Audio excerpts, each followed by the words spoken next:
Copy. Is it live? Says upcoming. Says upcoming. There it is. There it is. Live. Now I have to refresh. Welcome to the Prospectors Radio Show, the talk show for our community. Please welcome Rich Cooley, Indiana Gold Hunter Dennis Dayton, Rob by Gold, Darren Wheeler, Scott Swiftwater Tony, and your host, Tim Grimes. Hope you enjoyed tonight's show, and thank you, as always, for tuning in. What's happening, fellas? Evening. Evening. It's Sunday. It's cold. It's snowing. Not here. Yeah.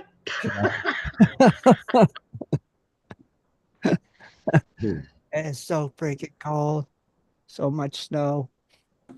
I seen the other day where it said just like below Chicago was minus 20, then southern Indiana and Ohio was minus 10. Oh, we had some cold nights. Yeah. We're getting there. We'll be minus here this Tuesday week. or Wednesday. Yeah, this week's going to be brutal week. Good Lord. First 3 days below zero at night. Single digits for a high.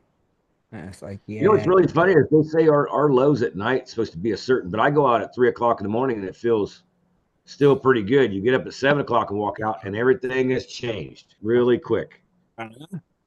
Still, you just got to deal with it at night. And in the daytime, it's toasty warm again. Yeah. Well, I wouldn't go toasty. Well, it's what, 70? No. 60. We haven't seen 70 in maybe since last week. Yeah, we haven't seen 70 since last week or something like that. So what is it, like 65? It was about 56 today. That's still doable. Yeah. Well, if you're out here working. Yeah, you're working. The sun's shining. Yeah, feels pretty good, probably. Sure, better than that and the fact that we're in a hole, so if we don't get hit by the wind too much. Yeah. It's better than shoveling snow. I'm gonna say you're darn right on that one. That is not my thing. So. I don't think it's really anybody's cup of tea, honestly. Does anybody really like shoveling snow? No. I don't. No. I don't care who you are. No. No. I'm not. Maybe someone who's seen it for the first time. Oh yeah, you might have them kind of people. Oh, it's snow. I've never seen it. It's so beautiful. Hey, we liked it. We liked it back in the day when you want to go out and make a quick $100. Oh yeah, when you were a kid, you liked it, or you want. Well, I did it in my 20s. I saw $100, $100. Yeah, but I mean, if you was a kid and wanted to go sled riding and wanted to have school closed, it was the greatest thing ever. But now that we're adults, it's like snow sucks. I'd rather have rain. Just rain all winter. No snow. Rain. I don't like it. Yeah, I sure could have used some snow, though, since I was off work for about 6 months this last year. Yeah, you could have used... This winter, I could have used some snow. We just didn't get any. I could have got out and shoveled some driveways. Heck yeah, you could grab the shovel and hit the streets. Yeah. Man. Yeah. But you're getting snow now, aren't you, Jared? Or no? I haven't been up to the upper floor for a couple hours, but I'm not sure. Might be, you don't know. But I did shovel an inch to drive out of the driveway so I didn't pack it all in. Right. Well, right now it says it's 19 degrees here, so it's a blustery 19. We're actually 30 degrees last time I looked. Oh, well, that's awesome. Yeah, I think it's only like 30 degrees here. Oh, you still got 30, Rich? Yeah. Am I colder than you then? Pretty sure. Yeah. Let me see. It says you can have it. Oh, I don't want it. Charles said it was going to be minus 15 tonight in Montana. See, we're getting that crap they're getting. Yeah. That's some good stuff right there. Maybe nothing good about it. Yeah, but I remember you guys going, "Oh, we're not going to have much of a winter. We're not." Oh, I didn't say that this year. Yeah. Baloney. We said we would like to have winters like we've been having. Now, this one is the kind of winters we used to always get. Cold and lots of snow. That's why I told everybody back on my face, I was like, you just got to wait for the right month. It ain't it yet. If it doesn't come early, it'll get you late. One or the other. It'll get you. I wanted one like last year and the year before. It was mild. Right? Yeah. Sunshine, 40. Ken says it's already 4 below there now. Oh. Oh. John says it's 20 where he's at. Yeah. Yeah. And Ray agrees. Shoveling snow sucks. Yeah, I bet Ray, in Ray's position, I'd say it really does. Yeah, Ray got quite a bit of snow right now, too. Yeah. But, Ray is in Alaska. So. And he has a plow. And he has a plow. Yeah, that's a plow. He's probably got a snowblower. Does he got a snowblower? He's probably got a backhoe. Yeah, he's got a big dozer. Yeah.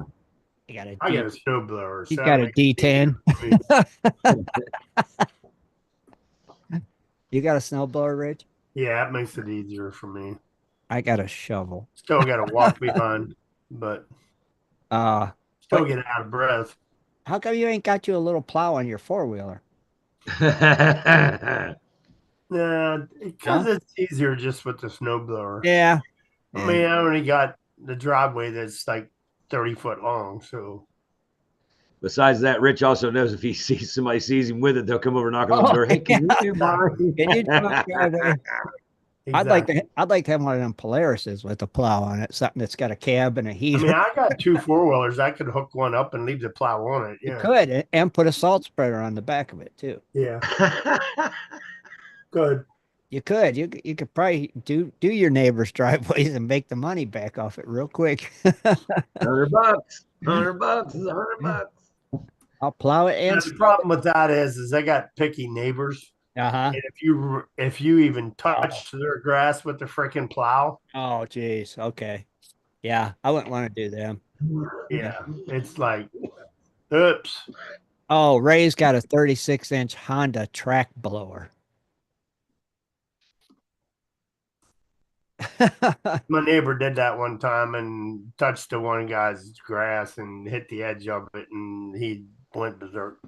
They wouldn't want me plowing it. Don't do that I anymore. go right up in the grass. Stay off my grass. It's like, Well, you're not a psychic. You don't know where the grass is. It'll grow back. It'll grow back. I gotta get that snow out of the parking lot. I drive that truck right up onto the lawn. I push it way up there. There you go. I gotta have room, man. I have room to push parking lots full of snow. So Crap is You guys dead. ain't getting rid of that now, though, are you? Anyway, so. I leave big ruts. I can't help it. Got to get that crap out of there. Yeah. You're not getting none now, though, are you? What? No, it's pretty much frozen now. But like the first and second snow, it still would sink in. Yeah. Well, you got you got a second wave coming in. We just left it through here. Like I said, more to push tomorrow. Yeah. Push the snow. Push the snow. Shovel the snow. Salt the snow. I get tired of it. Hey, did you see my Facebook Live the other day? No, I didn't know you went. Or not Facebook Live, my YouTube Live. No, I didn't know you went YouTube Live. Yeah, I went live on YouTube. Me and Rob discovered on my claim. I mean, we've walked the claim, but we're like, always looking on top of the hill. We went up there a long time ago to meltage check, but I didn't pay attention too close. But we walked up there the other day just for giggles, and we found, long and behold, a bunch of round river rock and round quartz from water. And I mean, it's like the tier we're digging on. There's the mountain, and you walk up the mountain, and it gets to a plateau or a flat spot. It's probably about, what do you think, 40 foot wide, maybe? About 40, 45 feet wide. And it's got nothing but round river quartz and round river rock, but not very big. You're not seeing really big stuff, but you're seeing round river rock up there. Uh-huh. And I'm like, man, if the wash was this high, that had to be in like 400 years ago. So, a long, long time ago. A lot of fun. Yeah. And then there's So you go up a little bit higher.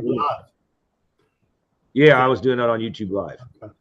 How long was it? But I'd say about 15 minutes. Oh, okay. Not too bad. I show you a lot of the quartz and stuff and what I'm talking about. But it was like I just didn't get a chance to look at it yet.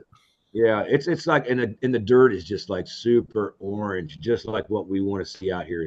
It's orange. I mean, it's oranger than the dirt we're digging in now, and we're down at the bottom. And I was just when I told him, I said, I wonder if maybe that is where all this gold is coming off of, washed down, and it's because it's above the channel, the creek channel. Mm-hmm. But this is all erosion rock that we're digging in now that we've been getting the gold out of. Now, So if we move up there and find twice as much, we're like, did you do like a sample pan while you were up there or anything, or no? Not yet. We're gonna take the remember that dry washer I got, the sample dry washer I got from Mike Zapp. He was in the Gold Prospectors magazine, I think a couple months back. He's here in Arizona. He builds these lightweight puffers. Yeah. So we're gonna take that and we're gonna climb the hill again, because it's about, I'd say, a good 60, 65 foot hill. And it's not very forgiving. If you slip, you're gonna fall. Okay. But we're gonna climb up there, just a shovel, a pickaxe, a bucket, and that dry washer. And then we're gonna go up there and get on the flat part, run some samples. And if the samples come out really good, I'd say we're probably gonna pull our equipment up there. It ain't gonna be easy, but we're gonna get it up there. Right. Yeah. Sounds like a Because, plan. man, could you imagine if you found twice as much gold, or if you just started finding stuff from 400 years ago, bigger pieces? Rally Valley, baby. Rally Valley. But yeah, it's going to be something. When we're going to make, keep an eye out for my YouTube live, my Facebook live, and then I'm going to make some video. We're probably going to make a video up there as well. So we're kind of, and we do shorts all the time, Right. just to keep people informed of what we're doing or just having fun or whatever. But yeah, we do a bunch of that stuff just to keep, ourselves entertained too. Yeah. But it's just the way it looked. I mean, if you go back, get on YouTube live on my videos live, and you look at it, and I mean, just the orange. Back up. Where do they find it at? What's the page, Scott? Is it in the gold fields or? Yeah, on my YouTube. Yeah, in the gold fields. Okay. Well, in case somebody's not following you, they'd have to know where to go and look at it at. Yeah, so you can type in. I don't know if they still do it or not, but it's in the Goldfields is the name of the page. But you could still probably type in Swiftwater Tony and it'll cross reference, because I switched.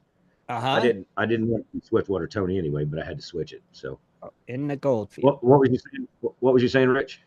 So how are you going to do your testing? Are you taking a metal detector up and hit some areas? Are you going to do some dowsing rods to do some areas? You gonna? No. We're going to go up there with a puffer dry washer. A little hand cranky one.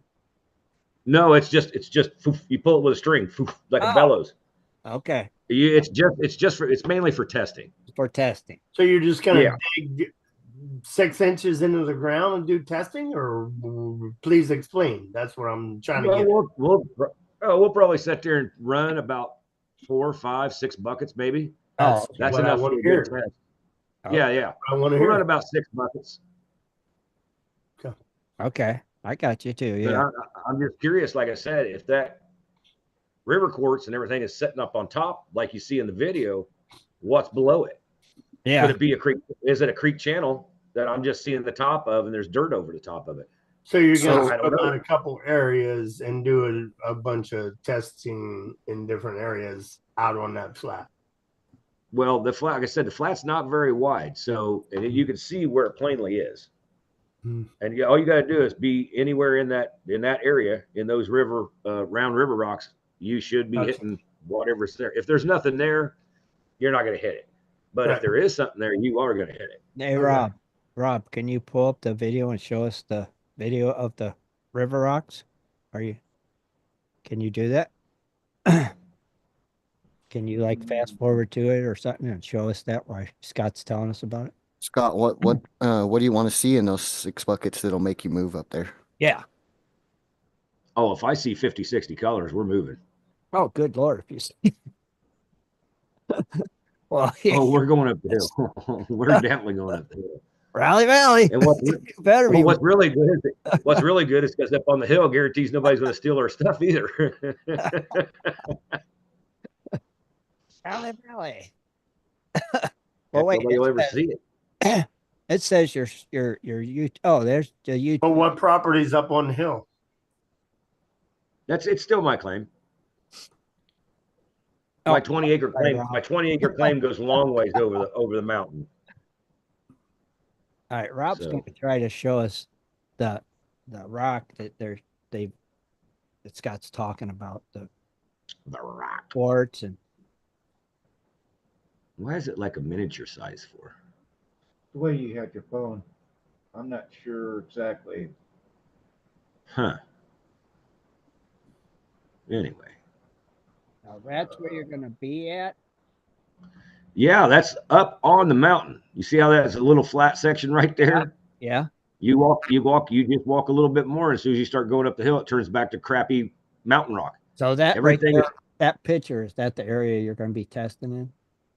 yeah, pretty much. Okay. I don't know if can you play that a little bit or something? Oh, I can't do that on my computer. Oh, Rob He's should. gonna pick up some rocks here in a second. It's going to do what, Rob? He's trying to figure it out here. It's not either that or I'm lagging behind. I'm not seeing anything. No, it's not moving. It's just there. Yeah, you're not playing anything for some reason. So Are you sharing your screen? Yeah. Well, for some reason it's stuck. The screen sharing is paused.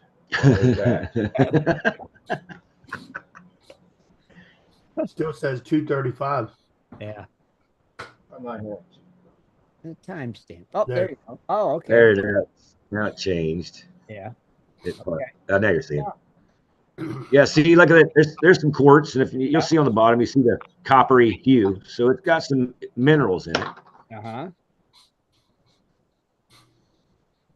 But like I said, it's all up there. It's all Round River rock, man. Ah. Yeah. It kind of baffles me because if it is what it is, then You gotta test it, right? yeah, but I can't believe the water was actually that high at one time. It probably could have been higher. It might have been a lake up there one time. Well, there was a lake on the other side of the highway. A million years ago, that whole area could have been underwater. Yeah. Yeah. Right? Yeah. But you can see like everything there everything's rounded. Hmm. And then you'll see right there, when I start walking up out of it, you see the difference in the dirt right there. Right. As soon as that dirt changes, it goes to mountain rock. It's not the same. It's all sharp, jagged, just gnarly, flatten your tire looking stuff. Ah. So, yeah, it's just like I said, it's just crazy. But I can't wait to find out if there's something in it. I mean, it's got me curious. It's really got me curious. So you going up tomorrow then, or no? Yeah. You guys are doing this tomorrow? Yeah. Okay. Well, I hope. And then there's a push pile, and that's up above. But anyway, there's a push pile that's up above where we're going to dig at, where they had like maybe an old D6, D8 or something like that just went up there and made a push real quick, backed out. Huh. They went and said, okay, there's not enough. There's nothing here to hard rock mine. They probably went across a vein of some sort and pushed it up into that pile. But I told him too that we don't know if that's true or if it's a spoils pile. So why not take a piece of it, crush it up, and check it out? Rob, you metal detect that pile? Well, I'm bringing a metal detector. Okay. For sure. You gotta metal detect that pile for sure. So yeah, the video you titled it "Haven't Seen This Island Claim Big Gold Maybe." What makes you think there might be big gold just because nobody's hit it? Well, it could be big gold if it was 400 years ago. Yeah. There could have been sources closer to me instead of sources way up the creek that makes everything fine gold on my claim down where we're digging. Mm-hmm. So yeah, there could be chances of bigger gold up there. Could be. Because if it was 400 years ago, or nobody was digging. Nobody was digging it. Or lots more small gold. Or yeah, I'll take either or now. I'm just saying, it don't have to be big gold. Yeah. What I mean to know is off of that flat or that plateau, if there is an actual river channel there, and when it rains, the erosion is what's putting the gold in the crap that we're digging up on the top right now, then we want to be up top. We don't want to be down where it's coming off the mountain. Huh. But I'd rather be up top where it's coming. Oh, good. Yeah. Let us know, next week. You gotta find that channel up there. Oh, we'll definitely keep you informed. Trust me on that one. This could be cool. This could be like a little adventure. That's where it's going to be an adventure. Yeah. Did you order the treasure book there, Scott? No, I have not ordered a treasure I book thought you yet. ordered it, dude, last week. I thought about it. No. Lisa said something about it, and then we didn't really discuss it anymore after that. Oh, well, you got to get back on that discussion. Right? $43 book. I'm And like, it's worth oh, it. boy. Could be I guess. it could be worth $1 million. 43. Scott, when's the last time you used that air or dryer Little, with the bellows? Do you know if they're in good condition? yeah, your little Oh, mine's sitting in the garage. It's in great condition. tester one. Yeah, I've only used it twice. I used it once with Mike when we made the video on my YouTube channel about his dry washers. I was kind of promoting him because he does a real good job, and they're light as they're fire. They're cool. And then the other time, I took it up to Prescott and I ran it on the Double J up there in a couple of the high benches down that they have the Double J as well, which are known for bigger pieces of gold too. But you got to know where to go.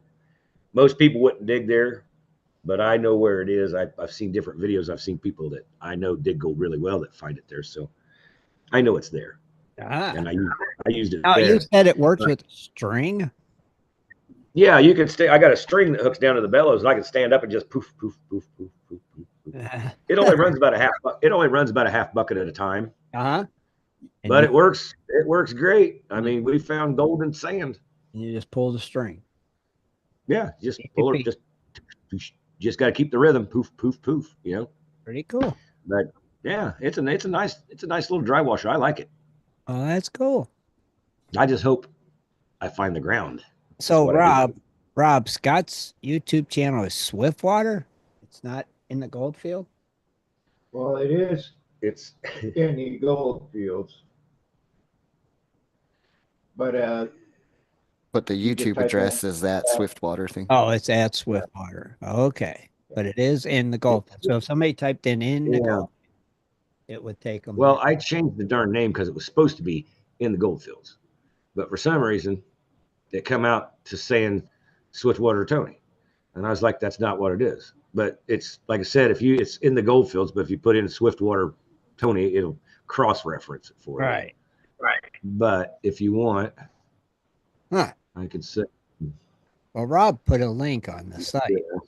I'm just saying it. Did he? Did he? Did you do that? Yeah. Yes. People are listening and not in the chat. They wouldn't know how to get to it. That's what I was asking. Well, I mean, you go right to this channel. It says in the gold fields. I don't know why when you put it in, it doesn't go to it. Does it? Well, the funny thing is I did it again tonight because I was going to post the link and typed it in, and they had brought up some music videos. So then I went to the filters, went to channels, and yours was actually like 5th on the list, and the other ones weren't even titled in the gold fields. Hey, I just typed it in. Yeah, in the gold fields got Sting. It's like it's music. See, if you type in the search bar for YouTube at Swiftwater. Oh, now add Swiftwater to that. At Swiftwater 1, that should bring his YouTube channel in the gold fields. I mean, I can like here. Let me see. Where's that chat thing? I found it. Yeah, in the gold fields with Swiftwater. Yeah, see, I just sent it to you on this Zoom chat, and look, it says in the goldfields, YouTube. Yeah. You type on it, and it goes right to my stuff. It's called in the goldfields. I don't get it. Well, that's what it says. But if you type in the goldfields it does not come up. No, that's weird. It's kind of strange, ain't it? I don't know. Change the name.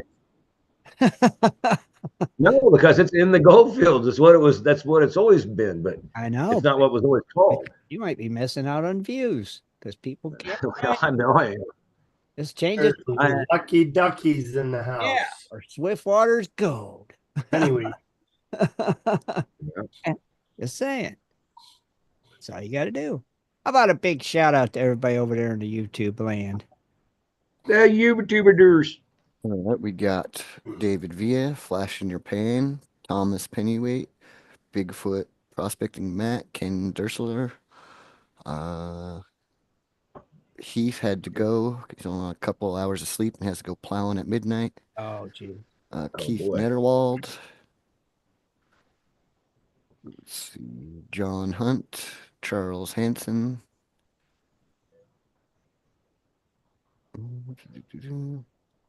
Ray Rusaw. Ogre. Michael. The old Ray.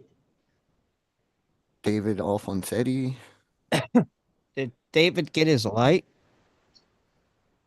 I wonder. He should have gotten it a week ago. I don't know.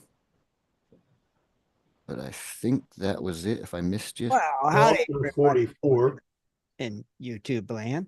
And I think speaking, Swamper 44's in there. oh, you found some more? Oh, yeah, one just popped in when I was at the top. Nice. Anybody Right. else, Rich? Jared?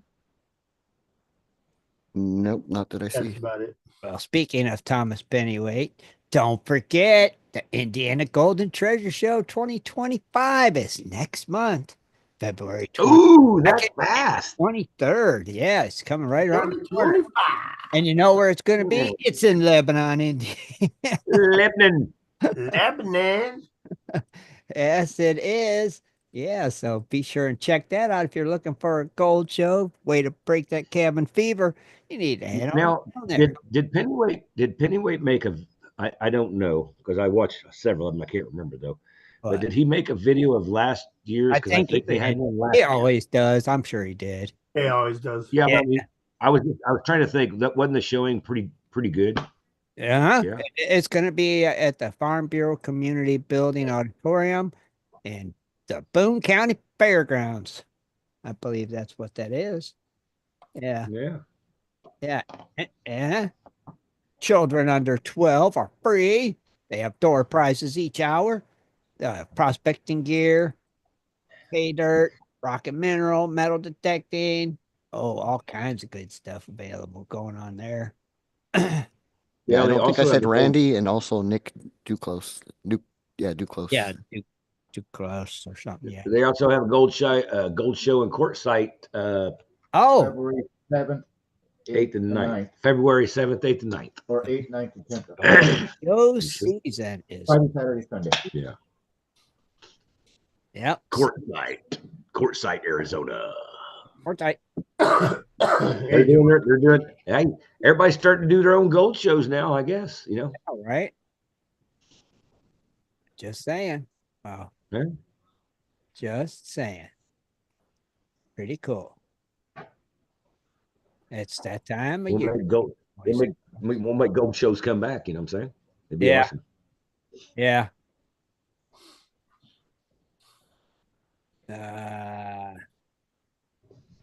I'm just seeing something. Talk amongst yourselves. Are you seeing something? No, my chat screwed up. I'm trying to get it back to tonight's chat. Well, while you're doing that, I got a little story on gold prices. Oh, you do? What's happening Yeah. with gold prices? Anything good? Well, you know what? I'm going to say it's staying steady. Steady. It's like a tennis game right now. Anyway, gold we got it actually is minus $5.90, but it's $2,697. Uh-huh. So it's still staying in that 27 to 28 range. It's just like I said, keeps teeter tottering. Silver took a hit at a 0.2, which is not very much, but it's still at $30.39, which is not bad for silver. We got platinum coming in at $946, minus $2 on the market. Ah. Palladium also took a $2 hit, went to $973. And rhodium, which we know it's traded because it's not the same, it's $5,000 now across the board. But as on Friday, it was unchanged Friday. Wow. So, wow. and I don't know what crap code's doing. Ah. It was at a high today of 106,314. But currently it's trading at 99,652. Wow. Wow. Wow. Yep. Big wow. Just wow. You never know. I'm just saying. Crazy. But it is. That's just pure crazy. It's awesome sauce. It's awesome. Just say. I'm just saying. I don't know. Just saying. Hey, I was listening to a guy today, and he was talking about, if you're into crypto and all this, he says, number one, he says, get a computer, and when you buy it, he says, erase all that crap it's got on it off of it. The only thing you need is Google Chrome and your crypto wallet. He says, never have anything else running, and never go off your phone, because you don't know what your apps are running, and if you put your password or your code in there, it could swap over or read over or something like that. He's like, never do it off of a phone. Uh-huh. He was going down through all this stuff, and I was like, huh. Really? Ah. Well, that's interesting. Yeah, It made sense to me anyway. it does kind of make sense. Which I'm not a crypto guy, but Yes. if I was, I would definitely have a designated laptop for it. If you want to be safe, Yeah. you just take it into a cold wallet offline. Oh. Yeah. Okay. Just ask Jared. He'd know. He has to ask. Yeah. He's a crypto guru. And if you don't know what a cold wallet is, it's basically a glorified thumb drive that's encrypted. Okay. That's kind of cool. And it is actually on a thumb drive, right? Yeah, like glorified one. Yeah, fancy spancy one. Yeah. Yeah, they're not $2. Some of them have digital readouts and stuff Right. like that. Yeah. Yeah. Yeah, I've seen them. That's right. I recall them now. Yeah. Yeah, I do. All right. Scott, you had some facts. Was it last week? Those were some top. What are you talking about? What the heck was that? What was that last week? What are you talking about, buddy? I'm thinking it was 50 dazzling facts. Oh, 50 dazzling facts is what it was. That's right. And did we do the first 10 or I think we did the first 20, right? I think you did the first bunch. Well, yeah, I did the first 20. Yeah. Yeah. So you want to continue that? That was pretty cool, actually. Okay. So we're going to start at 21. 21. And we'll go to 31. 21. I got some other stuff that I want to read as well. Yeah, that's Did you want me to share? Yeah, I don't know. There's not really that many pictures on here, but the next stuff that I could read after this, because I'm gonna do 10 of these facts a week. But it says 57 places to dig in Arizona, but when I went through it, it's telling you about the shapes and of gold, and I found it really interesting because it's one of those ones, like it said, 50 places to dig peridot in Arizona, and all of a sudden it was telling us about. Over in Korea and everywhere else. I was like, okay. Yeah, everywhere but Arizona. Yeah, that's pretty much where it was at. So, but it looks pretty cool. We'll just do this. We'll do 10 of these, and we'll go jump over there. All right. Maybe go through. If I could get through 5 of them, it'd probably be pretty good. Got plenty of time. Yeah. Like I said, we'll see. I mean, you don't got nothing, right? I got 2 things. 2 things. Yeah, so that's fine. Bigger, major, what? You could do your 10 and then do that and then I don't have anything tonight because I haven't been feeling good. So okay. All right. Chop it up. Well, let me just start it out then, big guys. Yeah. All right. Fact 21. There are more than 400 references to gold in the Bible, including specific instructions from God to cover furniture in the tabernacle with pure gold. Gold is also mentioned as one of the gifts of the Magi. Now, I don't know what that is, folks. I'm not that referenced in the Bible, but I think that says Magi, M-A-G-I, Magi. No. Okay. I'm with you. I don't know. Magi. Is that it, Magi? What's it mean, June? I don't know what it means, but I've heard it a lot. Okay. Yeah, gifts of the Magi. So it had to be something or a group. Anyway, fact 22: the Greeks thought that gold was a dense combination of water and sunlight. Now there's a new one. Fact 23: carat weight can be 10, 12, 14, 18, 22, or 24. The higher the number, the greater the purity. To be called solid gold, gold must have a minimum weight of 10 carats. Pure gold must have a carat weight of 24, though there is still a small amount of copper in it. Pure gold is so soft that it can be molded by hand. Now, there's a fact I didn't know about. Huh. Can you imagine playing with a chunk of gold and just doing it like Play-Doh? Yeah. Of course, can you imagine how much would rub off on your fingers, though? Do you know what magi is? Magi could be in the Bible. Magi were 3 wise men who traveled from the east to visit the infant Jesus. Well, The Magi's names are traditionally given as Casper, Malaquire, and Belstar. The Magi brought gifts of gold, frankincense, and myrrh. The story of Magi is celebrated in the Eastern Church at Christmas and in Western Church in infancy. So it's about the 3 wise men. I was going to say it's the 3 wise men. Why didn't they just do that? See, that's one of their ways to get you to look up something else. Yep. So, fact 24. In 560 BC, the Lydians introduced the first gold coin, which was actually a naturally occurring amalgam of gold and silver called electrum.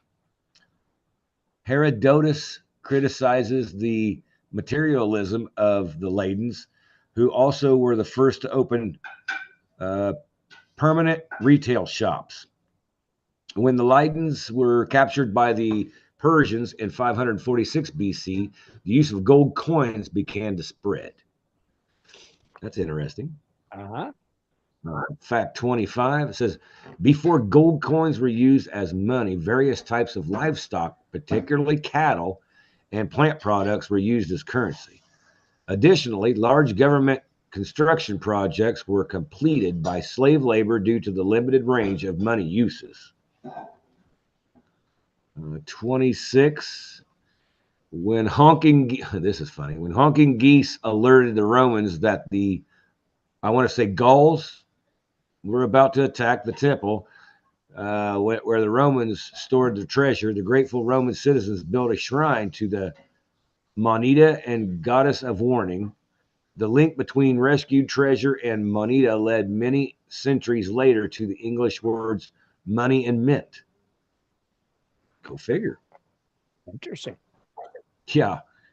Fact 27. Between AD 307 and 324, the worth of 1 pound of gold in Rome rose from 100,000 denarii, denarii, a Roman coin, to 300,000 denarii by the middle of the 4th century. A pound of gold was worth 2 million. Wait, is that right? $2,120,000,000. It's a bunch of zeros. Anyway, an early example of runaway inflation was partly responsible for the collapse of the Roman Empire. So they stretched themselves too thin. Oh, sounds like to me, right? Inflation. Yeah, borrow, never get it paid back. Oh, we're gonna have to cut you out. The chemical symbol for gold is Au, from the Latin word aureum, meaning shining down, and form of Aurea at the Roman goddess of the dawn. In 50 BC, Romans began issuing gold coins called the Aureus, that's what it looks like, and the smaller solidus. Yeah, solidus. That's what it says. I don't know. Now, if anybody's steeped in Roman coins, you probably know a little bit more about what the names are than me, but I'm going to try my best. Gold fact 29 says the trial of the PYX, a public test of the quality of gold, began in England in 1282 and continues to this day. The term PYX refers to a Greek boxwood chest in which coins are placed to be presented to a jury for testing. Coins are currently tested for a diameter, chemical composition, and weight, which, if they're minted, you should know what the weight and everything is. Right. Yeah, they got blueprints of coins, don't they? I don't know. I think so. They just don't say, "Well, make it this big and wing it." You know, Right. they're going to have diagrams of how thick it should be, what the edges should look like, riffled, not riffled. You know what I'm saying? Yeah, they got to have blueprints. Yeah, they got to have some kind of Yeah. idea. Anyway, and then fact 30 says during the 14th century, drinking molten gold and crushed emeralds were used as a treatment for the bubonic plague. Yeah, I guess that's one way to get rid of it. It's called killing yourself. Yeah, let's boil it out. Yeah, that was a treatment to kill your. You know, if you drink liquid gold, you're not coming back from that, folks. Goldschlager. The heck is wrong with them people? Dude, if you drink, like I said, if you drink molten gold, you ain't coming back. No, it's It just you just cooked yourself. Yeah, you got to put an oven in your stomach, more or less. Yeah. So that would just be ridiculous. Oh, I guess it would get rid of the new bubonic plague. Yeah, I know, right? Okay, we'll go to 35 here. 31, it says in 1511, King, I know this name, King Ferdinand. Yeah, that one. Ferdinand of Spain coined the immortal phrase, get gold humanely if possible, but at all hazards, get gold. So he said, get gold nicely, but if you can't, well, get a gold when you can get gold. That's pretty good right there. I don't know about that. 32, it says, in 1599, a Spanish governor in Ecuador taxed the Averiero tribe so excessively that they executed him by pouring molten gold down his throat. There you go. There you go. This form of execution was also practiced by the Romans in the Spanish Inquisition. Yeah, like I said, if you drink liquid gold, you ain't coming back. Fact 33. Venice introduced the gold ducat in 1284 that became the most popular gold coin in the world for the next 500 years. The ducat is Latin for the Duke and is currently used in Shakespeare's Romeo and Juliet as a reference in The Merchant of Venice in the song, I Ain't the One. Rapper Ice Cube sings that he's getting juiced for his ducats. The ducat is also used by Babylon 5 sci-fi series and named for the Centauri race's money. Give me my ducats. I need my ducats. Yeah, I need my ducats today. 34, it says originally the U.S. Mint made $2.50, $10 and 15 coins, $15 coins. So they made a $2.50 coin, a $10 coin, and a $15 coin of solid gold. Really? Yeah, minting of gold stopped in 1933 during the Great Depression. Wow, I would like to find one of those bets in pajamas. Yeah. Has anybody seen it? I've A $2.50 coin or a $10.15 coin? never even heard of them. $15 coin. Cool. Gold. Oh, yeah, I mean, I've heard of $20 gold pieces, but I didn't know there was $15 and tens and $2.50 pieces. I know they do make, or they were making $2.50 piece gold pieces. Yeah. Yeah. Well, I mean, 1933, if you think about it in money, that's not that long ago. There you go. $2.50 in head gold coin. Oh, well, I'll be darned. Yeah, but where'd they all go? I have no. And people, babes. Because of the Gold Confiscation Act, 1930s. Well, I guess maybe. I'll be darned. I guess. Anyway, No. 35. Gold is edible. Yeah, Okay.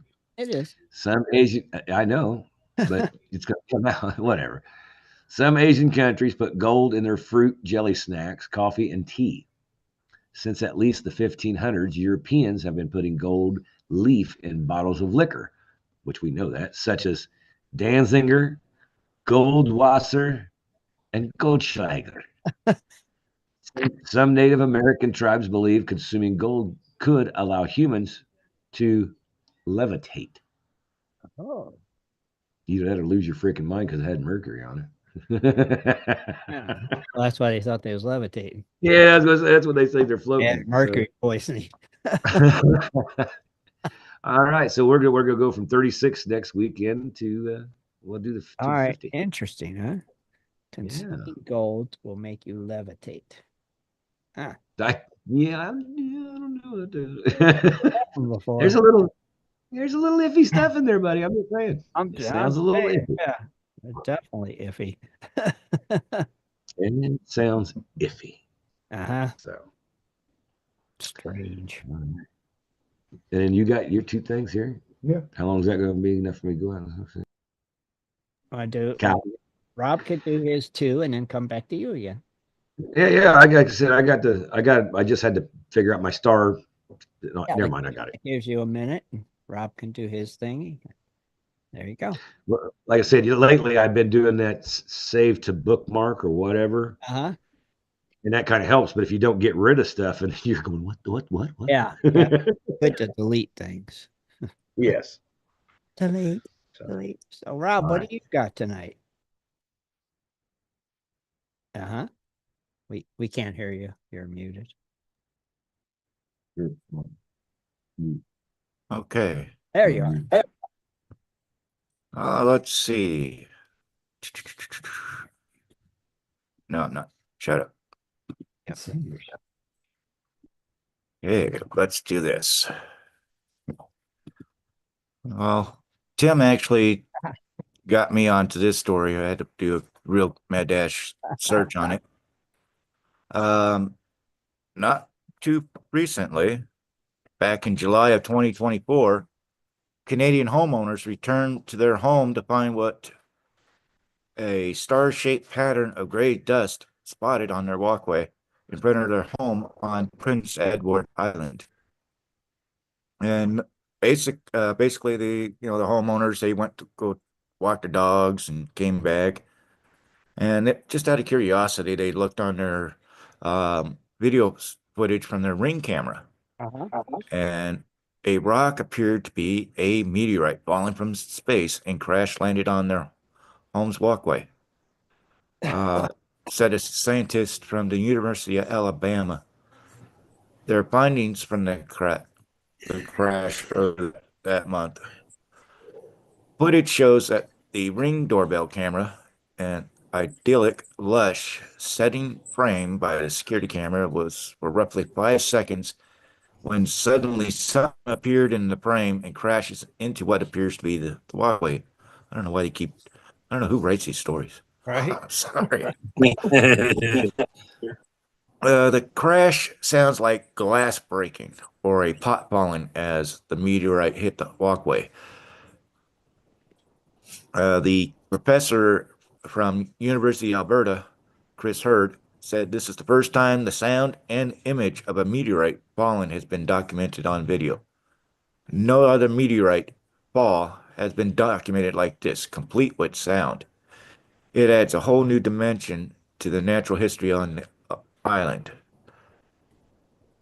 I don't have any other pictures besides this one here, which is the Oh, wow. You could tell it come from directly overhead because it just starburst. Poof. Yeah. yes. It hit. So they eventually picked up 7 grams of the rock from next to the walkway. I'll put that back up there. And took it to the university, and they indeed confirmed that it was coming from out of this world. That's kind of cool, though, ain't it? Yeah. Can you imagine being standing there when that thing hit? Whack. If it had hit you, it'd have killed you. Oh, it'd be you been done. It It went right through the top. Yeah, it of would have you. came out your feet. Yeah. Yeah.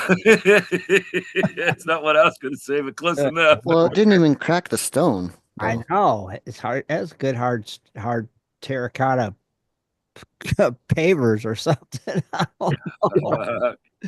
Three thick. How fast was that stone traveling? You know what I mean? Yeah, I'm surprised it didn't just. Yeah, do more. Well, you can imagine how big it was probably when it entered the atmosphere, but when it hit the ground, it's probably Well, it was maybe from the looks of that. But baseball also when size. it shattered, it didn't put any marks on the wood down there. It didn't put any marks on the spouting. It didn't put any marks on the wood over there. It just like or disintegrated. shingle. It didn't put any shatter marks on any of that stuff. It just like disintegrated when it hit that. It's like poof, powder ball. Yeah. It didn't Well, put they any said it sounded on like any of the wood. It didn't put any marks on any of the siding, No, just on the brick. spouting. Did you see the Like picture it's of the brick, Rich? Yeah. Where it left the hole in the brick. I mean, that thing hit with some force. Wow, crazy. I mean, there might be a couple spots on the spouting. Yeah, Maybe, I don't know. Yeah, I actually posted a link to the video of that on the YouTube side. I can't post it to GPS. It's not working for me right now. Right, that way they could see the actual video of it hitting Yes. the ground. awesome. It's kind We're of gonna see a meteorite later. That's cool. All right, on That to would our hurt your- our next treasure. This is an ancient treasure dating back to 1,000 years, found buried at a nuclear plant site. A fascinating find. Yeah. Archaeologists in the UK recently unearthed a 1,000-year-old treasure in an unusual location, a construction site for a nuclear power plant. Oxford Cotswold Archaeology, or OCA, announced the discovery, which consists of 321 silver coins, in a press release on January 7th. The coins were found at the Siswell C nuclear power station and site in Suffolk, England. The coins were issued between 1036 and 1044. The organization said, predating Magna Carta by nearly 200 years and the Battle of Hastings by a few decades. They were found in mint condition in a lead and cloth package in a bundle that researchers have compared to a Cornish pastry. Here's another look of it, and you can see the picture of what they're talking about. Wow. You mean like a mud thing? Yeah. Yeah. The hoard was found at the junction of two early medieval field boundaries, ditches, a location which hints at deliberate concealment, the organization said, described. The coins were carefully placed inside a textile object, possibly a purse, then wrapped tightly in lead sheathing. This fantastic find gives us a great insight into English monetary and political landscapes of the 11th century. The coins within the hoard were issued during the reigns of three House of Wessex kings, Harold I, between 1036 and 1040, I'm not going to pronounce that. Harthnut from 1040 to 2. I don't get that. And then Edward the Confessor from 1042 to 1066. Okay, 1040 to 1042. All right. These guys need to work on their. Yeah, they're writers. Yeah. Trust me, we get several of those stories that do that. You just got to double look at it. Most of the coins were struck in London, while others were made in English towns of Thetford, Norwich, Isbeck, Lincoln, and Stamford. The coins were made at a turbulent period of time in English history. Harold and Harthnut were both the sons of Cnut, whose father Swain. That's what I'm going to pronounce it that way when I see it. Okay. Kids and whatnot. Sweyn Forkbeard became the first Danish king to rule England. Edward the Confessor died in 1066, months before Normans took control of England following the Battle of Hastings. Archaeologists believe that the owners of the coins may have been robbed during a regimen change, possibly when Edward was coronated in 1043. Let's see. That's what I was thinking. They were probably hiding the money is what they were doing. Wow. That's some nice looking coins. Holy cow. Yeah. Man, those look really good. They do. They're definitely mint condition. Yeah. Wow. In particular, some of the wealthier individuals associated with the previous regimen were exiled or had property confiscated in the aftermath of Edward's coronation. The owner of the coin hoard might have feared the repercussions of the regimen change and decided to bury their wealth as safeguard, aiming to retrieve it at a later date. We might never know with certainty why this little treasure was never retrieved. I do. The owner may have been prevented from returning to the location for various reasons, died before they can retrieve their savings, or alternatively, they were unable to relocate the exact spot where they buried it.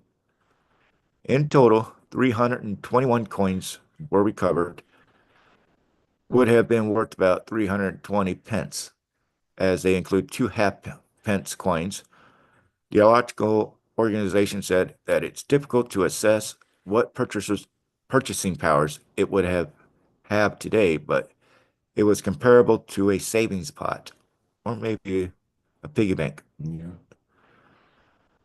Although it's hard to equate the sum of the money with modern day purchasing power, evidence from log codes from the 10th and 11th centuries suggests that cattle had a value of approximately 20 pence each. Using this metric, we might estimate that it would have a purchasing power approximately 16 cows, so a small herd. Right. Though certainly the hoard of money, archaeologists said that the treasure would be more equal to a affluential person's savings rather than the full wealth of a king.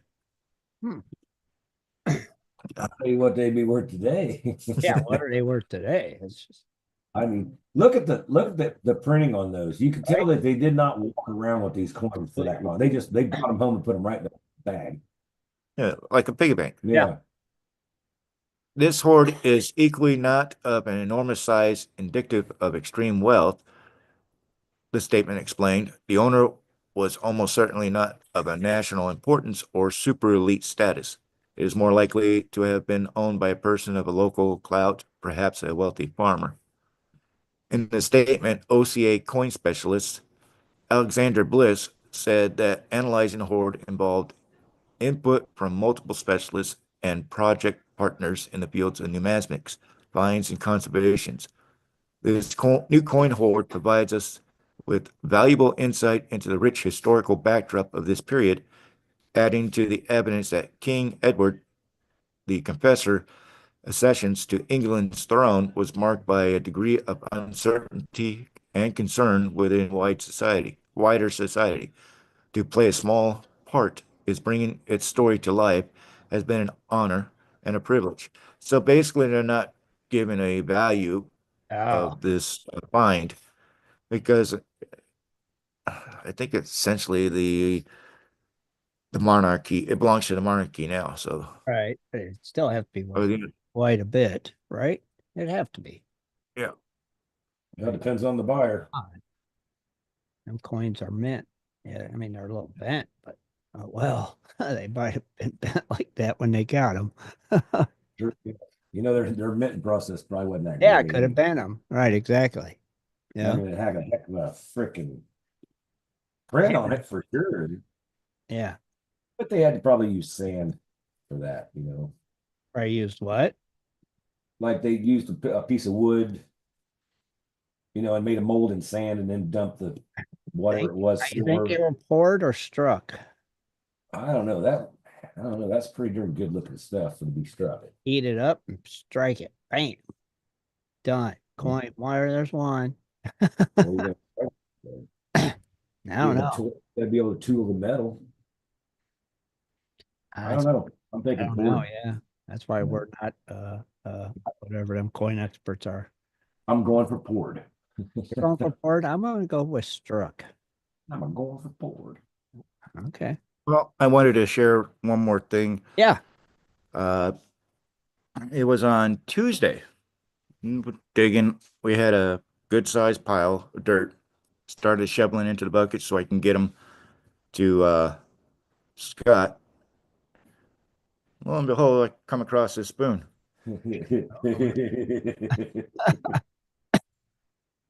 Just happened to spot it before I shoveled it into the bucket. Uh-huh. Thursday, we just got done classifying a bunch of buckets and we took a break. And I looked over at the side of the wall where we're digging at. I go, "Where's my camera?" And it scared the heck out of him. He's like, "What the heck's going on? What's moving?" I said, "No, don't worry Yeah, I about didn't it." hear anything move, but he jumped up like his pants was on fire. he, I found the fork. he found the fork. You know, it looks like the same kind of handle too that's on that spoon, don't it?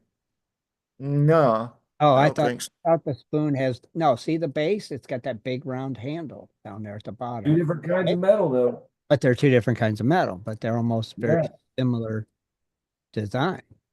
You know, Yeah, except for I the guess you spoon can is say rotted that. away. Yeah, look at just the very bottom of it, that fat wide part. Yeah, Right the there. color. Yeah, they're kind of the same setup. And even at the top there, where it's got that kick out right below the head of the fork, the spoon looks like it might have had one too. See? Yeah. The spoon's magnetized. Right. And the fork is Spoon not. is junk and the fork is not. It sticks like a Sticks sword. like a charm. Yeah. But with this one, Does not. See? Yeah, see? There's no sticky at all. Right? That's why I well, said, it does look kind of silverish. yeah, Got that silver patina. gotta go with that. You gotta go with silver. Are you gonna clean it up, Rob? It's Yeah, I want to fork. get back home. You're allowed to clean forks. It's not like coins, right? You can clean them. Yeah. Yeah, you Okay. keep it silver, you just melt it down or whatever. Right, because you'll just melt it down anyway, right? Because like it's a fork. Unless it's a very collectible fork. Is there any way to know? Yeah. They got No. fork collector websites. Oh, I'm sure they do. Oh, I'm sure they do too. They got websites for everything. Fork collector websites, I guess so. I If there's no markings on it, you're not going to be able to identify it anyway. right. Well, they might be able to identify it by the tines, And the tine length, and the shape of the fork. I mean, yeah. but are you really going to go that far into it? I mean, we're out here in the desert. I don't think it's Jean Pierre's from Tiffany's that was out here digging a hole. It could have been. Who was that Spaniard that came over there in Arizona? Like Ponce de Leon or something? It could have been his fork. Ponce de Leon, huh? It could have came off the Concepcion. Like I said, if we find any silverware up on top of the mountain in that next stuff we're going to be digging, I'll say that was Ponce de Leon. Never know. Could have been a Spaniard's fork. Imagine finding a Spanish helmet. Oh, I mean, you might. You find in their silverware. You might find their I mean, didn't they make them out of brass or bronze or something like bronze, probably, right? that? Yeah, maybe. But that don't go away, does it? No, I don't think so. It's a bronze age, Yeah. I think. They made stuff out of bronze back then. Mhm. I believe. Yeah. I It'd believe. be interesting. I can tell you that much. It'd be interesting. Oh, that'd be cool. Coolest find ever if you found a helmet. Oh, I'll be digging around a lot more. Yeah. I'd be looking for a lot more. You might find the soldier who had whatever pneumonic plague and they filled his belly full of molten gold. Yeah. And Gold then is just like a stomach. uh-huh. That'd be They something. and a big old ball of gold in his belly. You can never tell, man. You can never tell. Never know. Never know what you find. Just saying. So, Very cool, Rob. Thank you. the old spoon fork finder. It's a sport find. Well, it seems like I've been finding a lot of relics this year. Yeah. I find the ring. We But- believe it was a button. Button. And, Yeah. and I now, told him if I find a pocket watch, he's going to kick me off the claim. now spoon and fork. So I'm waiting for him to find the butter knife. on a roll. Well, it might be there. They might have had the whole set.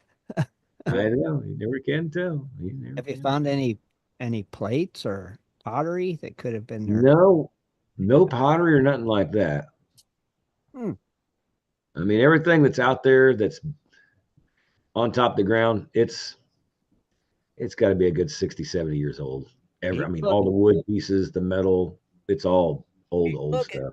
Might be Oh, yeah, I'm finding square now, so. Yeah. Right, so keep looking, Rob. You never know what you I didn't think it's cool because we found the Indian rock. Now we're finding stuff from I don't know when, but way back in the day, because the tines on that fork they're extra long, Right. and you touch the ends of them, man, they're sharp. I was like, man, you could really, like, if you stuck somebody with that fork, you'd bleed. They are nothing like the forks that we got in the silverware no. cabinet. Uh-uh. I mean, they are sharp. I told Rob, I said that was because they didn't know how to tenderize steaks very well. You had to have that fork to go through it. Wham! They used it for a weapon. Heck yeah. So, did you have anything else going on? No, that's it. All right. Well, I guess I'll share the screen so you can see if I can remember how to do this. Okay, there it is. Share screen and go to this. All right. This is 57 best places to find gold in Arizona, but it doesn't have a dang thing to do with it. But anyway, look at that piece of gold right there. Man, I'm telling you what, that's nice. So anyway, it says Arizona's nickname, the Copper State, doesn't do its justice to its rich history of gold mining dating back to the 1860s. The famous Lost Dutchman's gold mine in the Superstition Mountains continues to captivate treasure hunters and adventurers to this day. Still, many rockhounds come up empty-handed after hours of searching. This is because they make a mistake by focusing solely on the well-known spots, missing out on hidden gems. Hunting for gold is a ton of fun, and there are only a few pieces of equipment that you need to be successful. That's where we come in. We've done the legwork to uncover the best hunting locations in Arizona. Our carefully researched list will save you a lot of time, ensuring you're looking for the right places to get the gold. How gold forms here. Now, see, there's a lot of these in here, and they're not going to tell you where to go. They're going to tell you little stuff, but they're not going to tell you. But it's supposed to be about how gold's formed. But I like it because, man, look at that piece right there. I like that one. I mean, yeah, I mean, come on, man. If you metal detect that, got a piece of quartz in it, oh, that'd just be the awesomest. Yeah. I mean, that's just so nice looking. Yep. Because gold forms through a fascinating journey deep within the earth, and it begins when hot mineral-rich fluids rise from the mantle. These fluids travel through rocks in the Earth's crust, carrying dissolved gold and other minerals. As these fluids cool, the gold precipitates out and accumulates, are often veins within surrounding rocks like quartz. Another way gold forms is through magmatic process. Is when magma rises, it can also carry gold. As the magma cools, gold crystallizes out, creating deposits. Over a million years, geological activities like erosion expose the deposits, which allows us to discover the mine and precious metal. The intricate process makes gold rare and valuable. It says different forms of gold found in the U.S. And then we're going to set here, look, flour gold, which if anybody's watched anybody's YouTube video, they better know what flour gold is. When I say flour gold, I'm usually saying below, in my opinion, 100 mesh. Now, if you're talking about flour gold and talking about like where Ray, where he digs his stuff at, he might probably go as far as 400 mesh. I believe I asked him that not too long back because I had a kid that was asking the question, but I think Ray could actually go to 400 mesh off this stuff off the beach. So that's flour is flour. And, we always call it base powder gold, but same thing. Flour gold is a fascinating form of gold that's incredibly tiny. Imagine gold particles as small as grains of sand or even finer like flour. That's flour gold for you. These little specks are usually less than 40 mesh in size. Oh, I definitely tell that, which means they're super small. The tiny size of flour gold makes the tricky find to collect, and it often slips through regular gold mining or gold panning methods. You'll find it hiding in the nooks and crannies of riverbeds and mixed up with sand on beaches. Prospectors get excited when they find flour gold. It's not just about the gold itself, but it's about what it might mean. Finding these tiny particles conclude that the larger gold deposits are nearby. It's likely a treasure map leading to the bigger finds. It's like a treasure map leading to the bigger finds. Sorry about that. Despite being small, flower gold is valuable. It requires special techniques to collect, like using screens and special sluice boxes. This challenge adds to its allure among gold hate hunters. Yes, it does. And then we got coarse gold, which, man, that's what I'm talking about. Me too. Now that looks, I mean, that might be magnified, but that looks like a nuggie. Oh, looks nice. Yeah, it's nice. Coarse gold is the showstopper of the gold world. It's the king of gold. Yeah, the showstopper. There you go. It's the kind of gold that you can actually see and hold in your hand. So that is a nugget, or maybe a big picker. These pieces are usually bigger than 2 millimeters, which I'm not sure about what a millimeter is, but which might not sound huge, but in the gold world, it's pretty significant. The texture of coarse gold is interesting and is often rough and bumpy, not smooth like you might expect. The roughness comes from how it formed in nature, and each piece has its own unique shape and feel. One cool thing about coarse gold is its weight. Gold is rarely dense, so even small pieces feel surprisingly heavy. If you ever held a piece, you would know what I mean. It's like holding a tiny, shiny rock that weighs more than it should. Coarse gold isn't just valuable for its gold content. Many people collect it for its natural beauty. Each piece tells a story of how it was formed and where it came from. And then gold pickers. Now, this is what we see out here. Uh-huh. We get pickers out here. This is what they're going to look like. But they're not going to be, I mean, that's magnified, like I'm saying. But the pickers that we see out here look just about like that right there. Some of them will have that black hue on them, and some of them will be nice. And I mean, some of them, like the ones I had Lisa's earrings made out of, they're just shiny, natural shiny. They look great. Gold pickers are nature's little sculptures. They're small pieces of gold that have been shaped by water and time. Each picker is unique and a tiny work of art. These nuggets have a bright yellow color that catches the eye. It's not the brassy yellow of fool's gold, but a rich, warm color that is unmistakably gold. When you see one, you will know it's the real deal. Gold pickers are heavier than they look. It's because gold is denser than most other minerals found in riverbeds. If you pick one up, you'll be surprised of its weight compared to its size.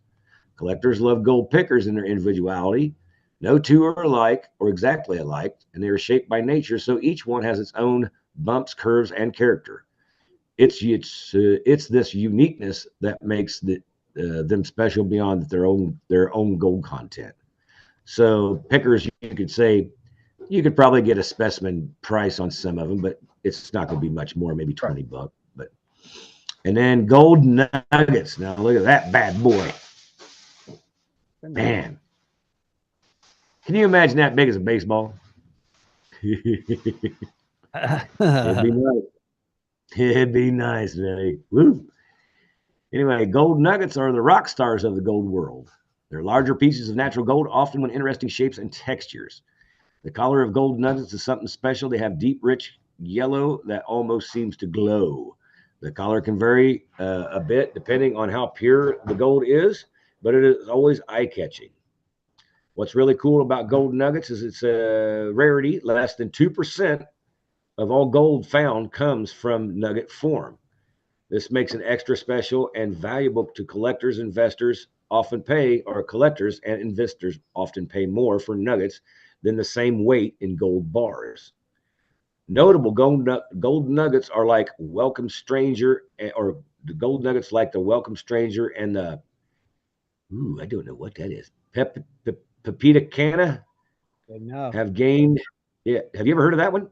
Oh, Pepita Cana. I've heard of the Welcome Stranger, but I've never heard of that other one. Have gained fame due to their size and historical context. The Pepita Cana is currently recognized as the largest surviving natural nugget, weighing approximately 60 kilograms, which is 134 pounds. Holy moly. That's not a nugget. That's a car stop. Good Lord. And then we got leaf gold, which we know what leaf gold is. You guys have probably seen it. And like you said, Goldschlager or anything else. Gold leaf, if you guys have ever used gold leaf, put it on automobiles or a painting or anything like that, it's really, and when I say really thin, I mean really thin. Like air can actually pick it up and move it. They actually, I know how gold leaf's actually made. They put things of gold that they've stretched out in between leather, and then they beat it and beat it. I mean, hours of beating on this and just turning that piece of leather, and then eventually they'll go through and they'll be flattened out all the way to the ends to the squares. I've seen it on a documentary. It's mind blowing how they make that stuff. So they might have a different technique these days though, but it used to be they beat it in leather. Says leaf gold is a stunning form of gold that appears as large, thin plates or sheets that can resemble leaves. These sheets also display intricate. That's funny. Intricate patterns over smooth growth forms. What makes leaf gold special is how flat and thin it is. Unlike chunky gold nuggets, leaf gold spreads out in large, thin pieces. This unique shape makes it eye-catching and different from other types of gold. One of the most sought-after qualities of leaf gold is the labor-intensive process requires to extract and shape it. The beauty of leaf gold specimens is such as they are often considered museum quality items. Wow. That's interesting. That's interesting. I didn't know that. So if you put thinner gold on it, it's more of a. I think that'd be the opposite. Natural leaf gold. Yeah. Yeah, I guess. Yeah. Interesting. Yeah, And here's a good one. The old wire gold. That's sharp. You ever find any of that, Tim? Nope. Wire gold? Nope. Now, we don't find, like the gold nugget around it, we don't find it. But you see the wire parts of it? Yeah. We do find those. We do find those here in Arizona. It says wire gold is typically found in elongated thread-like structures that resembles fine wires or filaments. The formation is as a result of gold crystallizations in certain geological conditions. Wire gold exhibits the characteristics of metallic yellow hue of gold, but the wire-like formations can create a visually striking contrast with the surrounding materials, enhancing its aesthetical appeal. Aesthetical? Aesthetic? I'm going to call it aesthetic. Anyway, wire gold is pretty rare. It needs special conditions to form, which is why it's not as common as other types of gold. This rarity makes it an extra special to collectors and the scientists who study how minerals are formed. People love wire gold not just because it's gold, but because it's beautiful, its delicate, intricate shapes makes it popular with collectors who appreciate natural art. Some pieces of wire gold are so impressive that they have become famous in the world of mineral collecting. Wow. Yeah, that's interesting. What's going on here? That's a sponge gold. Something happened. Yeah, where's the sponge I don't know. Okay, well, there we go. I was like, where's my picture here, man? Sponge gold. Like its name suggests, so it must look like a sponge. Let me just. Must be a lot of holes in it. It must be, right? Must. Just refresh that page, maybe. There we go. I'm trying to here. Hang on. Sponge gold. Here we go. Well, that looks like a big gold nugget. We don't see it yet. What? You don't see it? Oh, wait. Go. Oh, there it is. Oh, they're calling. Okay. Well, I guess that does look like a natural sponge from the ocean. Wait. Well, that wasn't sponge. That was electrum.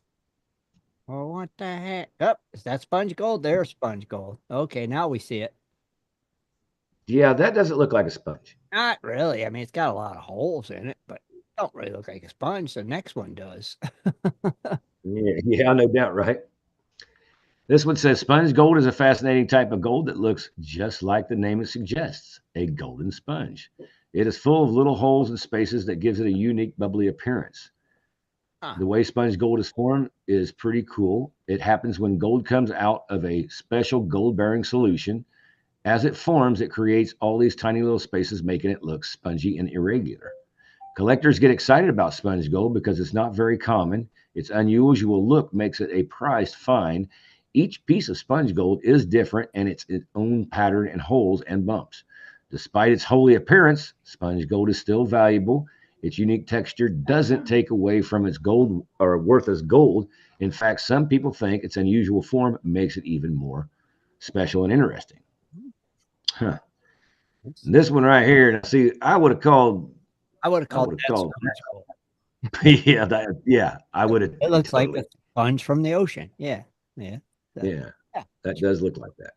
It does. Electrum That is a naturally occurring alloy primarily composed of gold and silver with trace amounts of other materials such as copper and platinum. Well, that'd be a heck of a find in a mountain, wouldn't it? You get all of them. Electrum's color varies significantly based in the gold to silver ratio. It can range from pure yellow to bright yellow, and sometimes even near white appearance when silver content is high.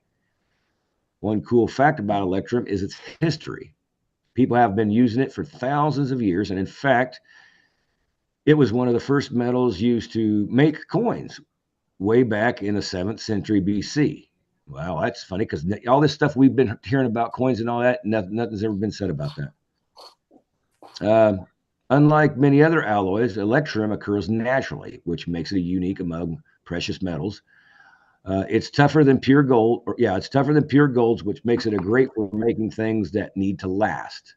In nature, electrums form in interesting shapes and often makes octahedral crystals. Octahedral. Yeah, there you go. Octahedral crystals, which are like two pyramids stuck together at the base.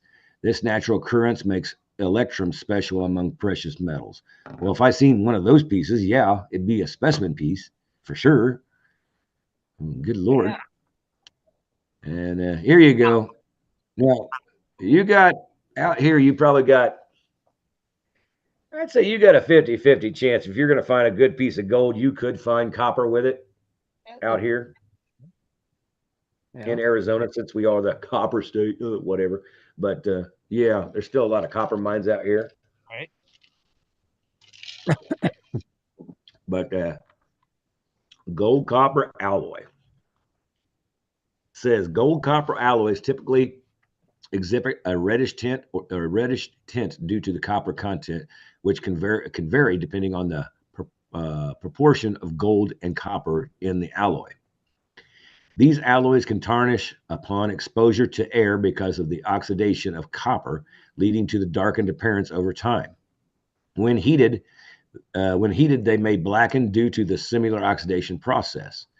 In terms of malleability, these alloys are generally less malleable and harder than pure gold, particularly when the copper content exceeds 12%, making them more challenging to work with. Throughout history, people use have used gold copper alloys to make coins. Different times and places have had their own recipes for these alloys. Huh. Interesting. And I'm gonna end with this one right here. Okay, with the next one. Oh. Yeah. What? I'll shoot a picture. Nope, never mind. Check your glassy or waxy luster. Yeah, I don't know about you. I'm gonna wait on that one. Well, we got gold crystal. Now look at that piece. That's a beauty. Man. Can you imagine having that biggest as a geode? Imagine how much that thing is. I know. I don't know. It might be magnified, but man. It might be, but it's still pretty. It looks like it looks like it grew like ice. Yeah. You know, we've seen how ice grows, but that looks like exactly how it does that. Piece right there. That's it. That's interesting to me. Let's see. There's your other picture. Nope, we'll show that next time.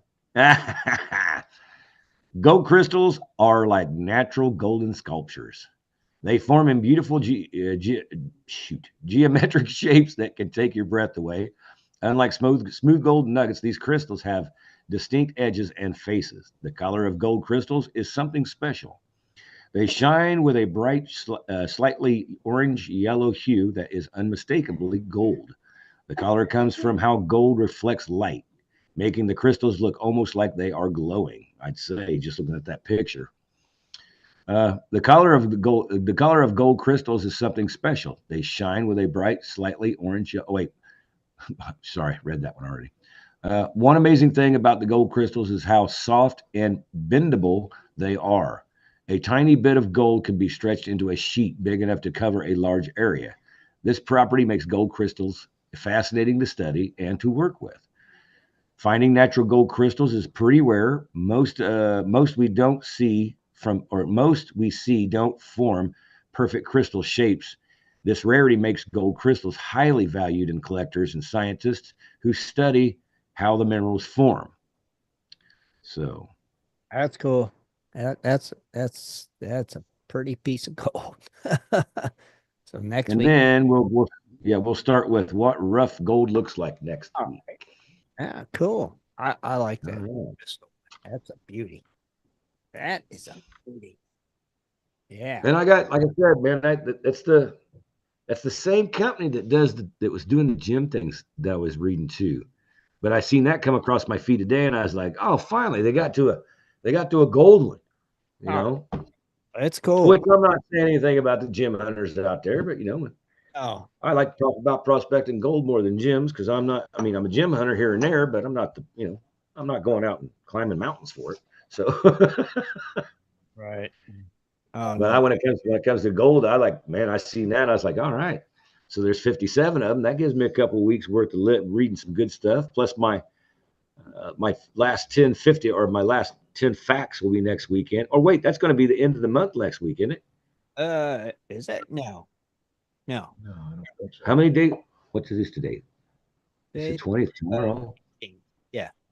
I don't think it's No, is it? maybe not. No. Yeah, the 26th, it'll be the last Sunday of this month. What?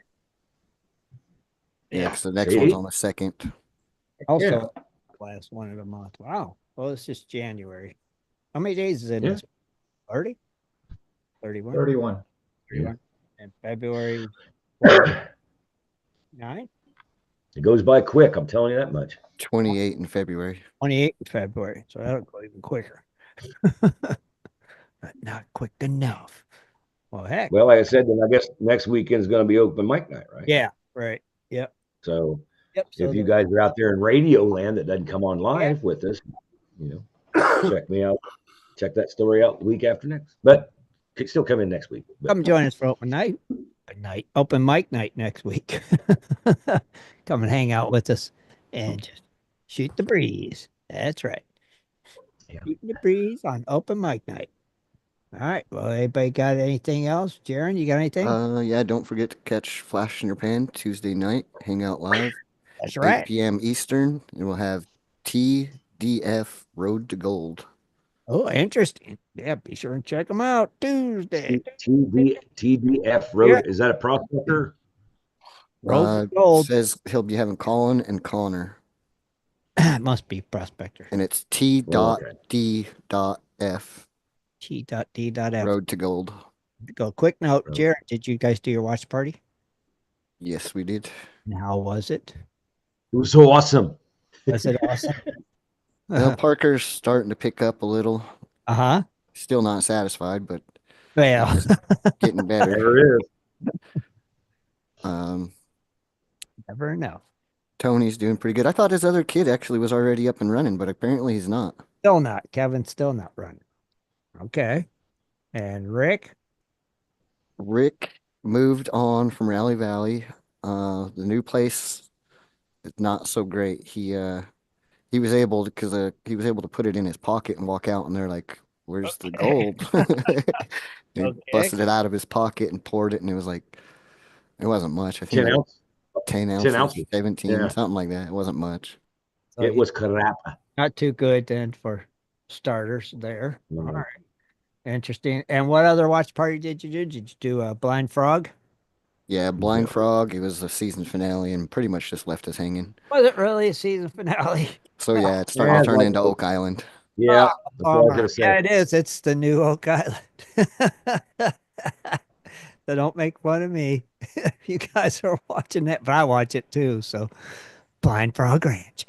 But they did find a big aqueduct and they dropped a beacon down to it and chased it like miles and miles away. Right. And they went diving and kind of found what they believe is an entrance, and that's pretty much where they left And that's off. where they left you hanging. Yeah, we'll see you next year. Yeah. It seemed like that went fast. Wasn't that many episodes? Yeah. Well, Don't it seem like it went it seems like it was only like 8 of them. Yeah, like about 8 episodes. It doesn't seem like that many to be a season finale already when Oak Island will have 20 episodes. How come we're not seeing Buried Sea Gold? It should be right around the corner, right? Oh, I figured it'd already be on. Oh, it should be queued up and about ready to go. Right? Well, not ice cold gold, but Bering Sea Gold, in the summer. Right. Well, one of them That's should be sweet. on. I know that. Ah, I don't know. interesting. Have to ask Brian about that. Yeah. All right. Yeah, We want to thank everybody for coming and hanging out with us tonight. And don't forget to join us here next Sunday. And I sent them people a message again about the chat room. So hopefully they get that crap fixed. It's annoying. Get her done.